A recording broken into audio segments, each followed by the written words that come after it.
तो डोडला डेयरी की financial year 2023 की थर्ड क्वार्टर की अनऑडिटेड स्टैंडअलोन फाइनेंशियल रिजल्ट आप लोगों के सामने है। एंड यहाँ पे जितने भी सारे फिगर्स दिया हुआ है वो सब मिलियंस पे है, सिर्फ और सिर्फ इस कंपनी की ईपीएस डेटा को छोड़ के।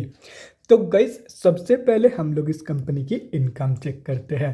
सो दिसंबर 2022 की क्वार्टर में कंपनी ने अप्रॉक्सीमेटली 625.41 करोड़ का इनकम जनरेट किया है। और अगर ये सितंबर 2022 की क्वार्टर एंड दिसंबर 2021 की क्वार्टर से कंपेयर किया जाए तो सितंबर 2022 की क्वार्टर में कंपनी ने अप्रॉक्सीमेटली 648.99 करोड़ का इनकम जनरेट किया था। एंड दिसंबर 2021 की क्वार्टर में अप्रॉक्सीमेटली 536.52 करोड़ का इनकम।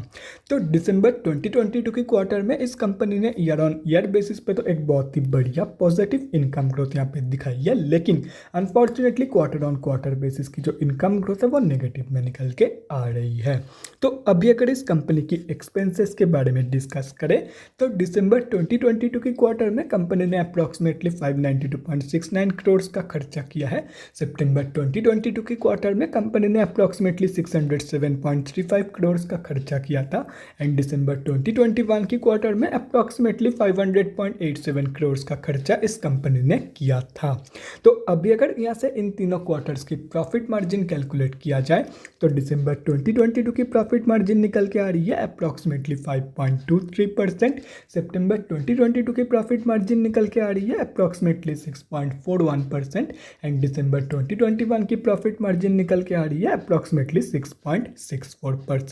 तो कंपनी की जो प्रॉफिट मार्जिन की ग्रोथ है वो अनफॉर्चुनेटली बोथ केसेस में, मतलब both year on year basis पे and quarter on quarter basis पे, दोनों के दोनों ही केसेस में अनफॉर्चुनेटली नेगेटिव में निकल के आ रही है। एंड उसके साथ साथ एक और इंटरेस्टिंग चीज़ अगर आप लोग यहाँ पे नोटिस करोगे तो वो यही है कि टाइम के साथ साथ कंपनी की जो प्रॉफिट मार्जिन है वो धीरे धीरे रिड्यूस हो रही है।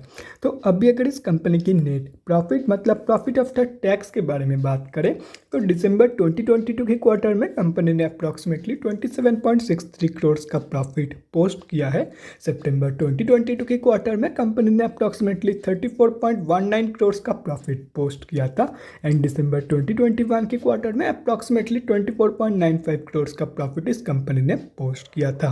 अब कंपनी की जो प्रॉफिट ग्रोथ है वो ईयर ऑन ईयर बेसिस पे पॉजिटिव में निकल के आ रही है and quarter on quarter basis पे नेगेटिव में निकल के आ रही है, एकदम कंपनी की इनकम ग्रोथ की तरह।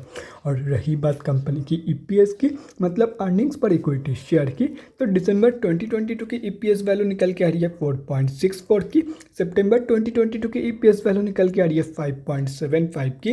एंड दिसंबर 2021 की ईपीएस वैल्यू निकल के आ रही है 4.19 की।